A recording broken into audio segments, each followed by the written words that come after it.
Oke, perkenalkan nama saya Syekh Kamal Ibrahim dengan NPM 25.038. Kenalin, nama saya Wisnu Satria Agung dengan NPM 25.040. Perkenalkan, nama saya Afif Halusen dengan NPM 25.043. Perkenalkan, nama saya Bilal Akbar Abieja dengan nomor NPM 25.045. Kenalin, saya Muhammad Abi Azid dengan NPM 25.034. Kami dari kelompok 4 Teknik Termal dari Prodi D3 Teknik Mesin Fakultas Teknik Universitas Singapura Bangsa Karawang akan memaparkan materi mengenai perbandingan efisiensi termal pada air conditioner dan refrigerator. Oke, saya akan membacakan latar belakangnya. Penggunaan sistem pengkondisian udara atau AC dan refrigerator atau kulkas itu telah menjadi kebutuhan penting dalam kehidupan sehari-hari, baik di sektor rumah tangga maupun di sektor industri. Kedua sistem tersebut itu menggunakan prinsip kerja dari siklus kompresi uap untuk memindahkan panas dari ruang yang bertemperatur rendah ke lingkungan yang bertemperatur tinggi. Namun, penggunaan energi listrik kedua perangkat tersebut cukup besar, sehingga efisiensi energi merupakan hal yang sangat penting. Meskipun prinsip kerjanya sama, AC dan kulkas mempunyai perbedaan pada suhu kerja dan beban pendinginannya. Efisiensi termal kedua sistem biasanya diukur menggunakan Coefficient of Performance atau COP untuk mengetahui seberapa optimal kerja kompresor terhadap efek pendinginan yang dihasilkan. Oleh karena itu, dilakukan penelitian untuk membandingkan performa termal AC dan refrigerator agar dapat diketahui sistem yang memiliki efektivitas kerja lebih tinggi serta mendukung pengembangan teknologi pendingin yang lebih hemat energi. Di sini ada landasan teori. Landasan teori sistem refrigerator. Refrigerator bekerja dengan menurunkan ruang penyimpanan melalui siklus refrigerasi. Sistem penyerap panas dari reservoir dingin dan membuangnya ke reservoir panas. Refrigeran berubah fase dari cair menjadi gas dan sebaliknya. Kapasitas pendinginan ditentukan oleh jumlah panas yang diserap evaporator. Komponen refrigerator itu ada kompresor meningkatkan tekanan dan suhu refrigeran. Selanjutnya ada kondensor membuang panas dan mengubah refrigeran menjadi cair. Yang selanjutnya ada katup ekspansi menurunkan tekanan refrigeran. Terus ada evaporator menyerap panas dari ruang pendingin. Siklus ini berlangsung terus-menerus untuk menjaga suhu rendah. Selanjutnya ada landasan teori air conditioner atau AC.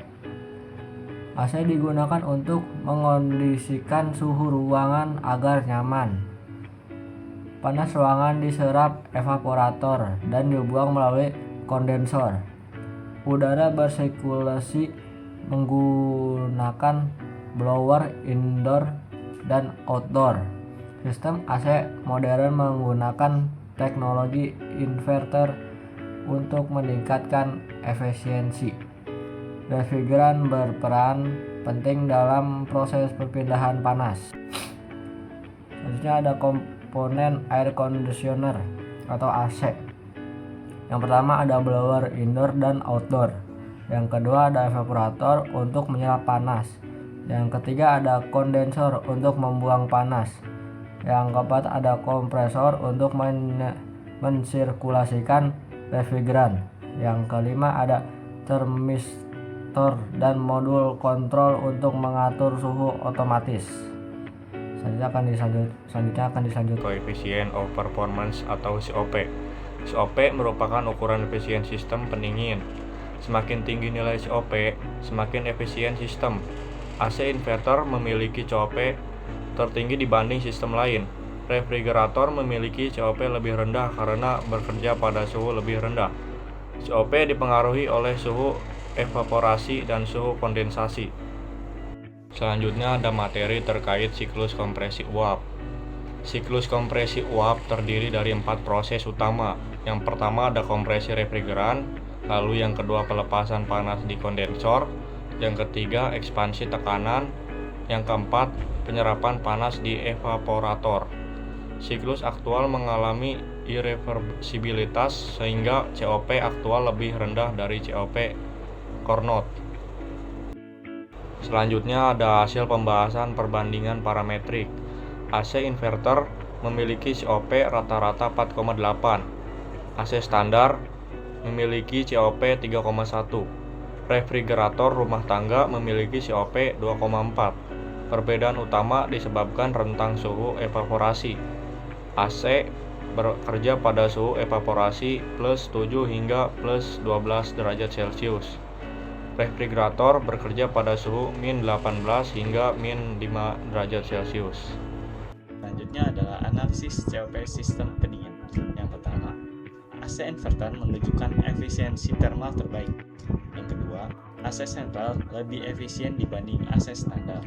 Yang ketiga, refrigerator dan freezer memiliki COP yang lebih rendah. Yang keempat, semakin rendah suhu operasi, semakin besar kerja kompresi. Yang kelima, efisiensi dipengaruhi oleh kondisi termodinamika sistem. Lalu selanjutnya adalah analisis data termodinamika. Refrigeran R32 digunakan pada AC modern. Yang kedua, refrigeran R134 dan R600A digunakan pada refrigerator. Yang ketiga, data entalpi digunakan untuk menghitung COP aktual. Yang kelima, COP AC pada kondisi nominal sekitar 3,0.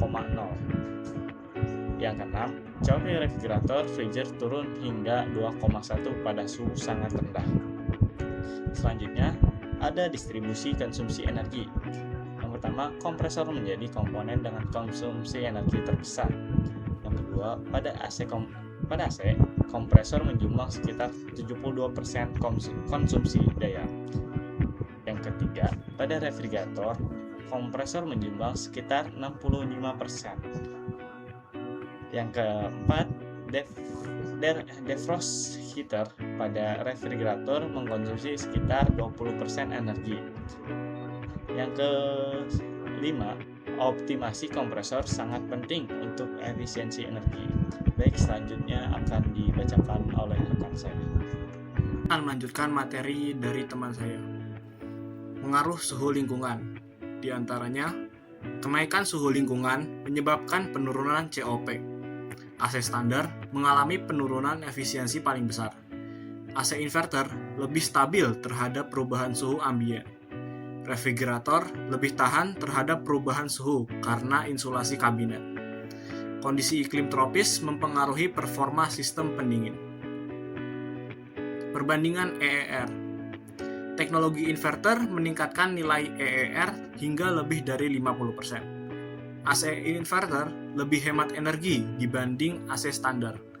Kapasitas 1,5 PK menunjukkan peningkatan efisiensi tertinggi. Penggunaan inverter dapat menghemat biaya listrik jangka panjang. Teknologi modern meningkatkan performa pendinginan. Lalu ada analisis refrigeran. R32 memiliki GWP lebih rendah dibanding R410A. R600A menjadi refrigeran paling ramah lingkungan pada refrigerator. Refrigeran alami memiliki efisiensi tinggi dan dampak lingkungan rendah.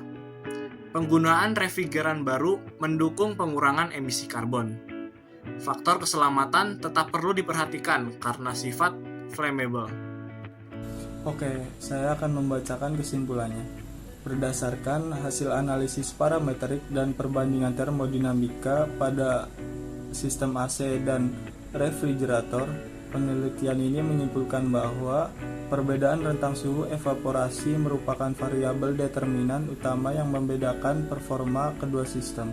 Secara termodinamika, AC inverter mencatatkan efisiensi tertinggi dengan nilai koefisien performance sebesar 4,8 yang secara signifikan mengungguli AC standar yaitu 3,1 dan refrigerator rumah tangga 2,4. Hal ini membuktikan bahwa operasional pada rentang suhu yang lebih tinggi, yaitu plus 7 hingga plus 12 derajat Celcius, memungkinkan beban kompresi yang jauh lebih ringan dibandingkan sistem refrigerator yang dipaksa bekerja pada suhu minus 0, yaitu minus 18 hingga minus 5 derajat Celcius.